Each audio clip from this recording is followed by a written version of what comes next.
Pernahkah kamu merasa dunia berkonspirasi melawanmu? Stefani merasakannya saat kakinya pertama kali menginjak tanah Jakarta. Kota impiannya kini terasa seperti labirin yang menyesakan.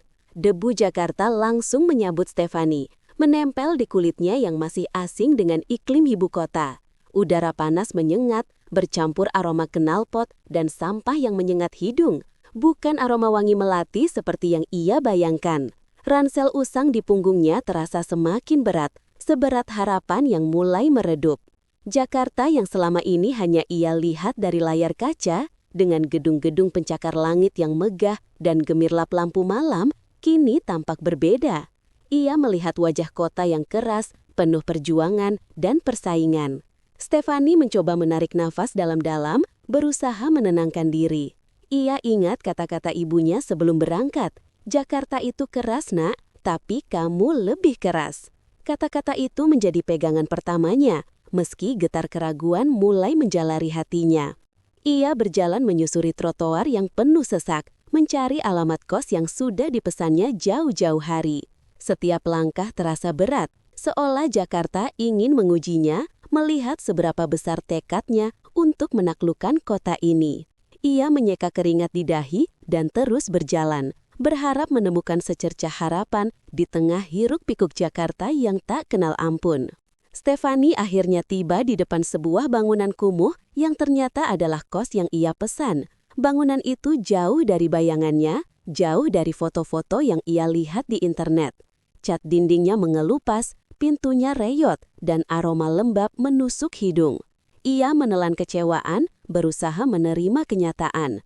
Ini Jakarta. Ia harus belajar beradaptasi atau ia akan tenggelam dalam kerasnya kehidupan ibu kota.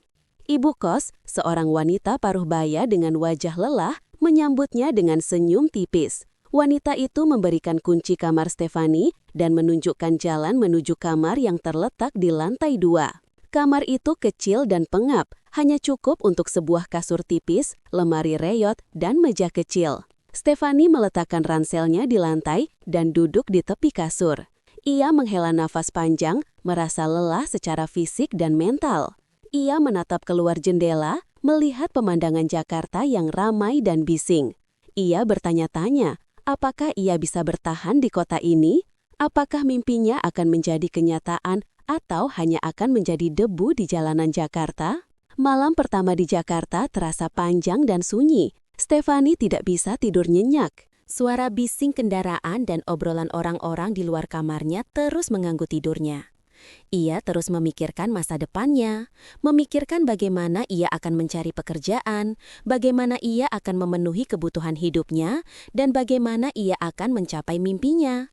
Ia merasa takut dan cemas, tetapi ia berusaha untuk tetap tegar. Ia ingat kata-kata ayahnya sebelum berangkat. Jangan pernah menyerah, nak, kamu harus berjuang sampai akhir. Kata-kata itu memberinya semangat untuk terus maju. Ia bangun dari tempat tidurnya dan membuka jendelanya. Ia melihat bintang-bintang di langit Jakarta yang tampak redup tertutup polusi. Ia berdoa kepada Tuhan, memohon kekuatan dan petunjuk. Ia berharap esok hari akan membawa harapan baru, membawa kesempatan baru, dan membawa kebahagiaan baru. Ia menutup jendelanya dan kembali berbaring di tempat tidurnya. Ia berusaha untuk tidur dan melupakan sejenak semua masalahnya. Ia berharap mimpi indah akan menemaninya dalam tidurnya. Pagi harinya, Stefani bangun dengan semangat baru. Ia mandi, berpakaian rapi, dan keluar dari kamarnya. Ia berniat untuk mencari pekerjaan hari ini. Ia sudah mempersiapkan beberapa surat lamaran kerja dan ia siap untuk menghadapinya.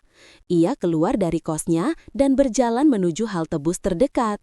Ia menunggu bus dengan sabar sambil mengamati orang-orang yang berlalu lalang di sekitarnya. Ia melihat berbagai macam ekspresi wajah. Ada yang tersenyum, ada yang sedih, ada yang marah, dan ada yang cuek.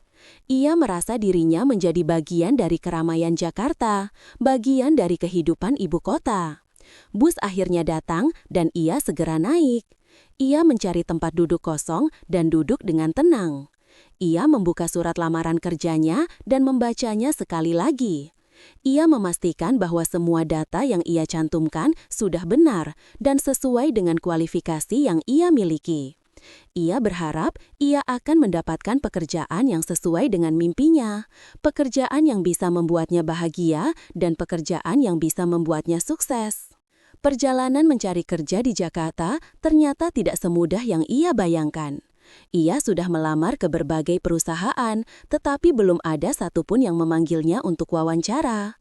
Ia merasa putus asa dan kecewa, tetapi ia tidak menyerah.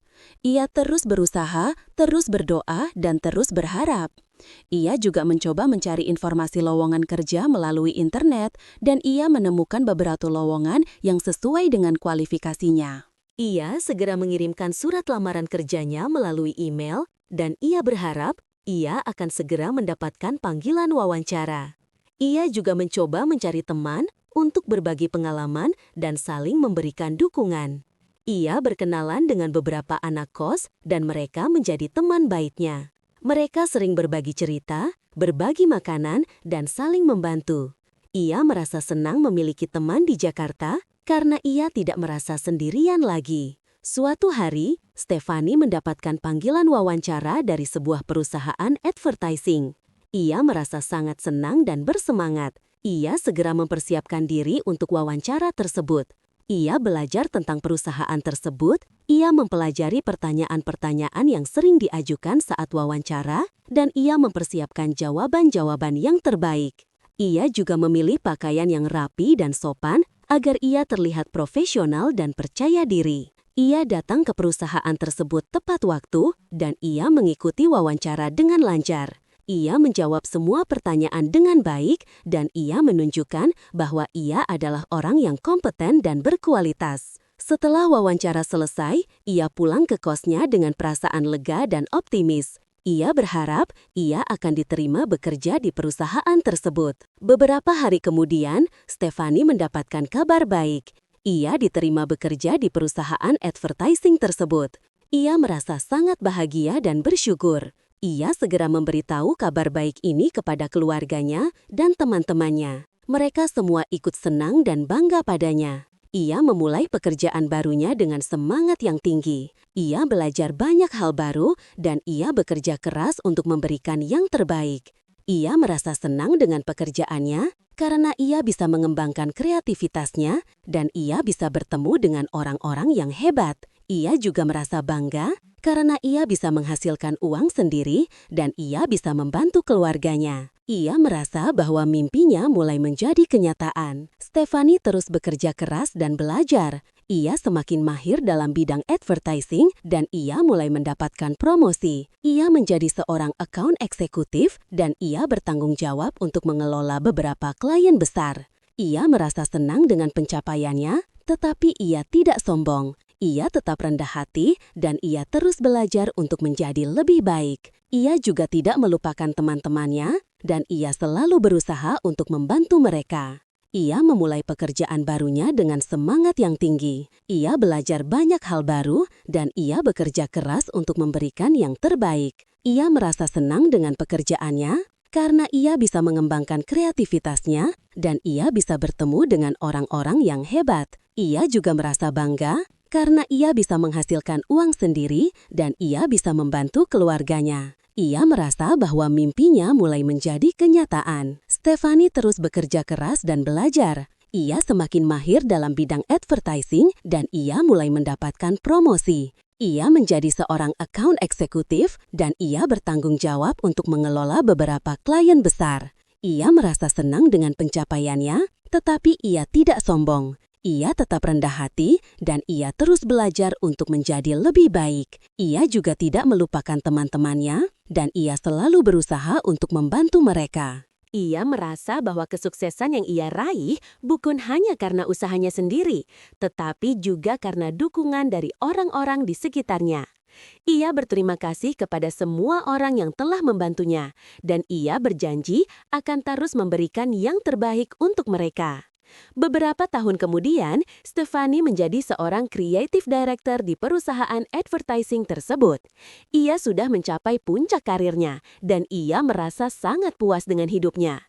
Ia sudah memiliki rumah sendiri, mobil sendiri, dan tabungan yang cukup. Ia juga sudah bisa membahagiakan keluarganya, dan ia sudah bisa mewujudkan semua mimpinya. Ia merasa bahwa Jakarta sudah menjadi rumahnya, kota yang telah memberinya kesempatan untuk berkembang dan sukses. Ia mencintai Jakarta, meskipun kota ini keras dan penuh perjuangan. Ia merasa bahwa Jakarta telah membentuknya menjadi orang yang kuat, mandiri, dan tangguh. Ia tidak akan pernah melupakan pengalaman hidupnya di Jakarta, dan ia akan selalu menghargai setiap pelajaran yang ia dapatkan. Ia merasa bahwa Jakarta adalah bagian dari dirinya, dan ia bangga menjadi bagian dari Jakarta. Dan begitulah perjalanan Stefani di Jakarta, sebuah perjalanan yang penuh dengan lika-liku, namun juga penuh dengan pelajaran dan kebahagiaan. Ingat teman-teman, jangan pernah takut untuk bermimpi, dan jangan pernah menyerah untuk meraih mimpi kalian. Karena di balik kesulitan selalu ada harapan. Oke guys, itu dia cerita Stefani di Jakarta. Gimana menurut kalian? Semoga cerita ini bisa menginspirasi kalian semua ya. Jangan lupa untuk di-like kalau kalian suka video ini. Komen di bawah kalau kalian punya pengalaman serupa. Subscribe channel ini untuk video-video inspiratif lainnya dan share video ini ke teman-teman kalian biar mereka juga termotivasi. Sampai jumpa di video selanjutnya. Bye-bye!